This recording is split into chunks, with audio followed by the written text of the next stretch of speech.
Mungkin sudah tidak mengherankan apabila ada yang meyakini bahwa nubuat tentang datangnya Nabi Muhammad terdapat pada Taurat dan Injil. Namun bagaimana jika nubuatan tersebut ternyata juga sangat jelas dan gamblang termaktub dalam kitab suci umat Hindu? Dalam kitab suci umat Islam sendiri, terdapat ayat-ayat yang menjadi acuan bahwa Nabi Muhammad adalah seorang nabi yang ditunggu-tunggu kedatangannya oleh semua umat. Dalam hadis Bukhari volume 1 dalam kitab Salat bab 56 hadis nomor 429, Nabi Muhammad SAW bersabda, "Semua rasul yang diutus sebelumku hanya berlaku untuk umat atau bangsanya saja, tapi aku diutus untuk semua umat manusia." Sekarang akan kita lihat dalam kitab suci agama Hindu.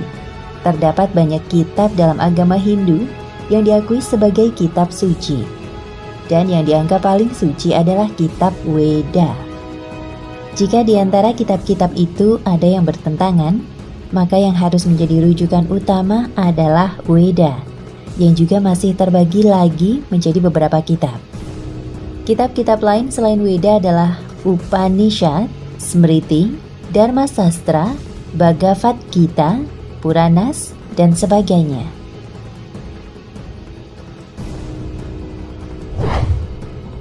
Ayat-ayat ramalan kedatangan Nabi Muhammad disebutkan dalam Bhavisa Purana, dalam Pratisarak Parv 3, Kan 3, Adhyay 3, Saloka 10 hingga 27. Arya Dharma akan tampil di muka bumi ini, agama kebenaran akan memimpin dunia ini. Saya diutus oleh Ish Paramatma, dan pengikut saya adalah orang yang berada di lingkungan itu, yang kepalanya tidak dikucir. Mereka akan memelihara jenggot dan akan mendengarkan wahyu. Mereka akan mendengarkan panggilan sholat atau azan. Mereka akan memakan apa saja kecuali daging babi. Mereka tidak disucikan dengan tanaman semak-semak atau umbi-umbian, tapi mereka akan suci di medan perang. Mereka akan dipanggil Musalaman atau perantara kedamaian.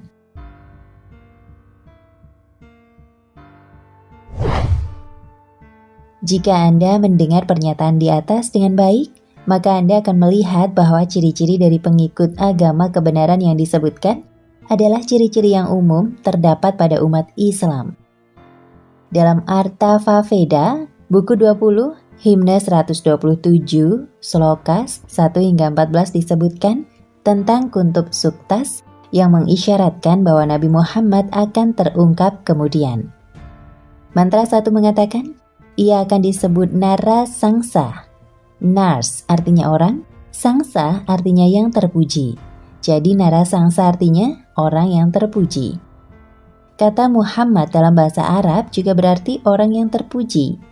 Jadi Nara Sangsa dalam bahasa Sanskerta adalah identik dengan Muhammad dalam bahasa Arab. Jadi Nara Sangsa adalah figur yang sama dengan Nabi Muhammad. Ia akan disebut Kaur Rama, yang bisa berarti pangeran kedamaian, dan bisa berarti orang yang pindah atau hijrah. Nabi Muhammad adalah seorang pangeran kedamaian yang hijrah dari Mekah ke Madinah. Ia akan dilindungi dari musuh yang akan dikalahkannya yang berjumlah 6.090 orang. Jumlah itu adalah sebanyak penduduk Mekah pada masa Muhammad hidup, yaitu sekitar 60.000 orang. Beberapa ramalan lainnya dalam Artavaveda buku 20 himne 21:6 dinyatakan bahwa di sana disebutkan dengan istilah Akaru yang artinya yang mendapat pujian. Dia akan mengalahkan 10.000 musuh tanpa pertumpahan darah. Hal ini merujuk pada perang Ahzab yang mana Nabi Muhammad mengalahkan musuh yang berjumlah 10.000 orang tanpa pertumpahan darah. Dalam Artavaveda buku 20 himne 21:7 dinyatakan bahwa Abandu akan mengalahkan 20 penguasa. Abandu juga berarti seorang yatim atau seorang yang mendapat pujian. Ia mengarah pada Nabi Muhammad yang seorang yatim sejak lahir.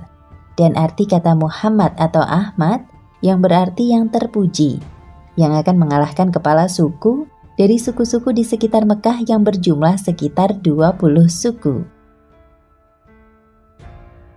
Di rumah Visnuyas berarti di rumah pengikut Vishnu atau pengikut Tuhan. Sedangkan ayah dari Nabi Muhammad adalah bernama Abdullah, yang berarti adalah pengikut Allah atau pengikut Tuhan. Orang Islam menyebut Allah sebagai Tuhan, sedangkan orang Hindu menyebut Vishnu sebagai Tuhan. Jadi di rumah Visnuyas adalah di rumah Abdullah.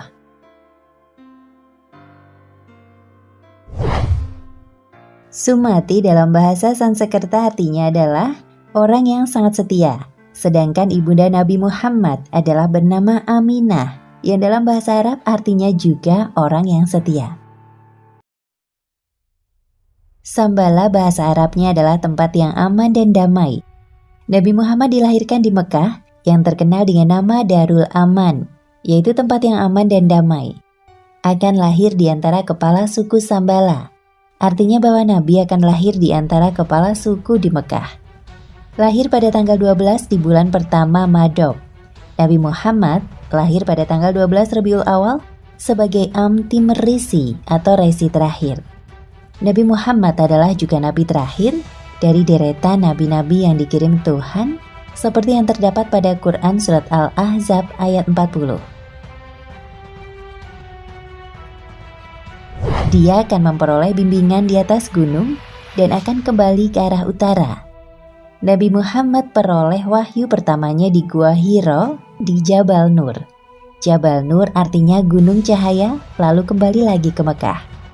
Dia akan memiliki sifat-sifat yang sangat mulia, persis seperti Nabi Muhammad, seperti terdapat pada Quran Surat Al-Qalam ayat 14. Dan sesungguhnya kamu benar-benar berbudi pekerti yang luhur. Kalki Autar akan diberi 8 kemampuan spiritual, yaitu bijaksana, punya kendali diri, keturunan yang terhormat, punya pengetahuan wahyu, pemberani, perkataannya bertarget kurikulum, sangat dermawan, dan sangat ramah. Semuanya adalah sifat-sifat yang dimiliki oleh Nabi Muhammad. Dia akan diberi kendaraan yang sangat cepat oleh Sifa. Nabi Muhammad juga diberi buraq yang sangat cepat oleh Allah yang membawanya ke langit dalam peristiwa Mi'raj. Dia akan naik kuda putih dengan tangan kanannya memegang pedang.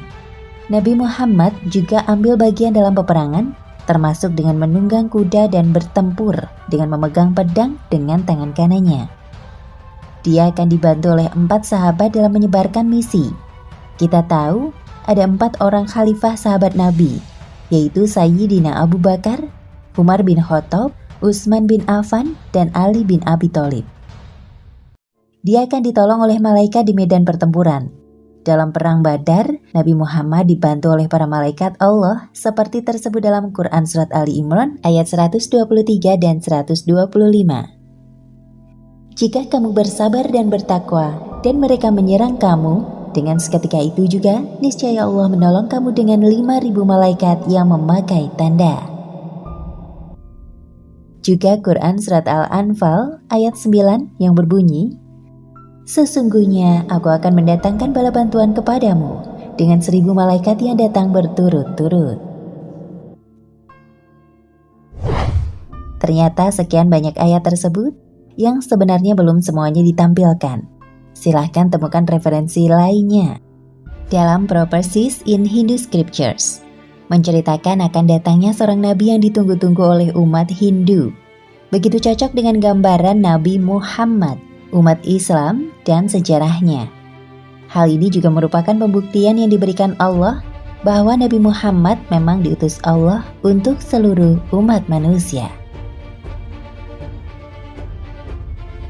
Nah, pemirsa Ensiklopedia Al-Fatih, sampai di sini perjumpaan kita kali ini. Semoga menginspirasi.